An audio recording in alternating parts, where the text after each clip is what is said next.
Hello everyone, welcome back to my channel. ఈరోజు కార్తీక పౌర్ణమి అని టెంపుల్కి వెళ్ళాము.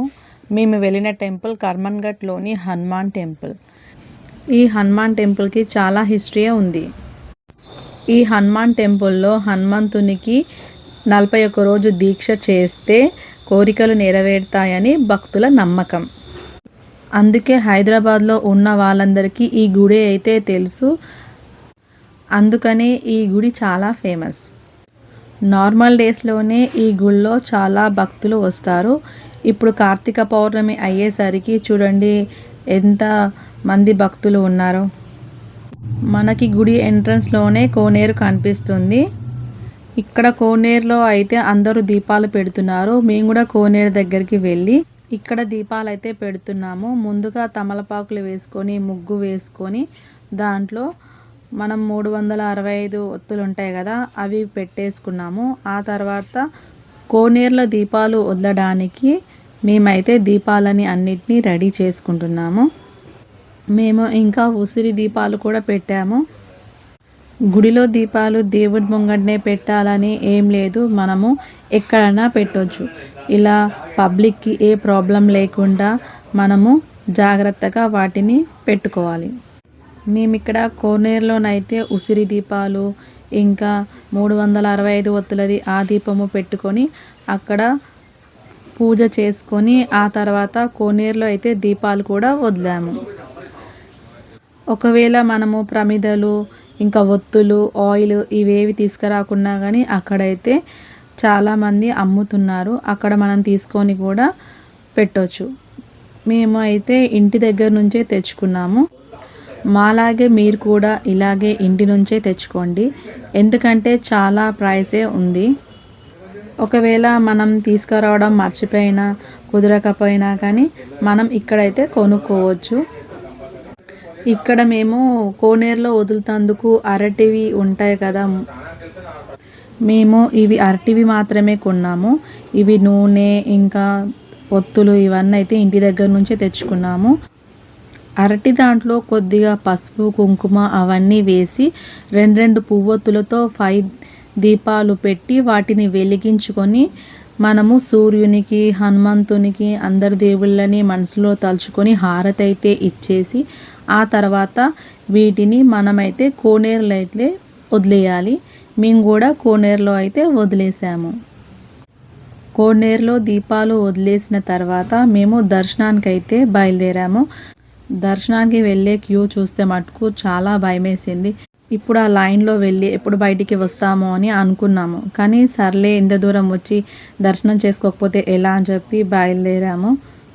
అలా వెళ్ళామో లేదో క్యూ మటుకు అస్సలు ఆపలేదు. ఇక్కడ ఉన్న సిబ్బంది వాళ్ళు చాలానే మెయింటైన్ చేశారు. అస్సలు లైన్ ఆగకుండా మనని ముందుకు తీసుకెళ్లారు. ఎందుకంటే చాలా గుళ్ళల్లో తొక్కిసలాటలు అవుతాయి కదా ఈ కార్తీక పౌర్ణమి రోజు దీపాలతోని చాలా ప్రాబ్లం అవుతుంది. అలా ప్రాబ్లం కాకుండా ఒకటి వెనుక ఒకటి లైన్గా బాగా సెట్ చేశారు. మాకైతే చాలా బాగా అనిపించింది. మాకైతే గుళ్ళో దర్శనం కూడా చాలా బాగా జరిగింది. మనం ఈ ఒక్క హనుమాన్ టెంపుల్కి వస్తే మాత్రం అందరి దేవుళ్ళ దర్శనం కూడా అయిపోతుంది. ఈ గుళ్ళో అందరి దేవుళ్ళనైతే పెట్టారు. మేము కూడా అన్ని దేవుళ్ళని దర్శనాలు అయితే చేసుకున్నాము. చాలా బాగా అనిపించింది మాకైతే. మీకు ఈ హనుమాన్ టెంపుల్ స్టోరీ తెలుసా? అందరికీ తెలిసే ఉంటుంది. నాకు తెలిసింది మీకు నేను చెప్తాను. ఈ కర్మన్ఘట్ హనుమాన్ టెంపుల్ స్టోరీ వచ్చేసి 1143వ సంవత్సరంలో కాకతీయ రాజు 2వ ప్రతాపుడు అనే రాజు సైన్యాన్ని వెంట పెట్టుకొని వేటకు బయలుదేరాడు. అప్పుడు ఈ గుడి ఉన్న ప్లేస్ని కర్మన్ఘట్ అనేవాళ్ళు కాదు, లక్ష్మణగూడెం అనేవాళ్ళు.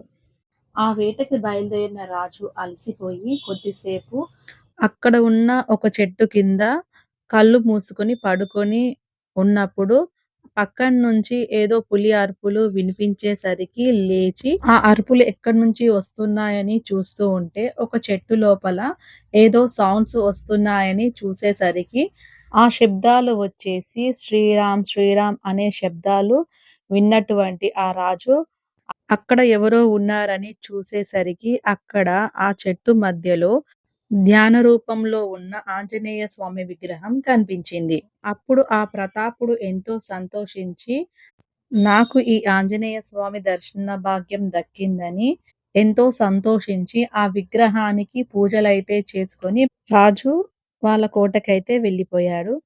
ఒకరోజు ఆంజనేయ స్వామి తన కలలో వచ్చి తను దర్శనం ఇచ్చిన చోటనే తనకి ఒక గుడిని కట్టించమని చెప్పాడంట.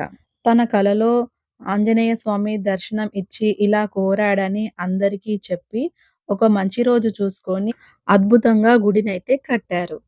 ఆ తర్వాత 17వ శతాబ్దంలో గోల్కొండ రాజు అయిన ఔరంగజేబ్ హిందూ దేవాలయాలపై దండయాత్ర భాగంగా ఈ ఆలయాన్ని కూడా ధ్వంసం చేయమని తన సైన్యాన్ని పంపాడు. ఆ సైన్యానికి ఈ గుడిని ధ్వంసం చేయడానికి ఎంత ప్రయత్నించినా వాళ్ళ వల్ల కాలేదు. అప్పుడు ఈ సైన్యం వెళ్లి తన రాజుకి చెప్పేసరికి ఎందుకు ఎందుకు ఈ గుడి ధ్వంసం చేయలేకపోతున్నారని ఆ రాజే బయలుదేరాడంట. ఆ రాజు వచ్చి అడుగు లోపల పెట్టేసరికి ఔరంగజేబ్‌కి స్వయంగా ఆంజనేయ స్వామి తన భీకరమైన గర్జనతో ఈ విధంగా వినిపించెనంట. హే రాజన్! మందిర్ తోడ్నా హై తో తుమారా మన్ గట్ కర్‌లో అనే శబ్దం వినిపించిందంట. ఆ సౌండ్ ఎప్పుడైతే వినిపించిందో వెనుకకు తిరిగి చూసేసరికి ఆంజనేయ స్వామి భారీ రూపం కనిపించిందంట. ఆ రూపాన్ని చూసేసరికి అక్కడి నుంచి ఔరంగజేబ్ అయితే పారిపోయాడంట. ఏదైతే హనుమంతుడు ఆ శబ్దాన్ని పలికాడో ఈ ఊరికి అదే పేరు వచ్చింది. ఇంతకుముందు ఈ ఊరు పేరు వచ్చేసి లక్ష్మణగూడెం అని పిలిచేవారు. ఆ తర్వాత నుంచి దీని పేరు కర్మన్‌ఘాట్ అనే పేరు వచ్చింది. ఈ స్టోరీ అంతా కర్మన్‌ఘాట్ గుడిలోని లోపల ఆంజనేయ స్వామి టెంపుల్ చుట్టూ మనకి ఒక చిత్ర సన్నివేశ ఫోటోలన్నీ మనకి కనిపిస్తట్టు గుడి చుట్టూ పెట్టారు. మీరు గుడికి వెళ్ళినప్పుడు మీరు కూడా చూసేయండి. ఎన్నో గుళ్ళు ధ్వంసం చేసిన ఔరంగజేబ్‌నే భయపెట్టిన ఈ హనుమాన్ టెంపుల్‌ని మీరు కూడా వెళ్ళినప్పుడు చూసేయండి.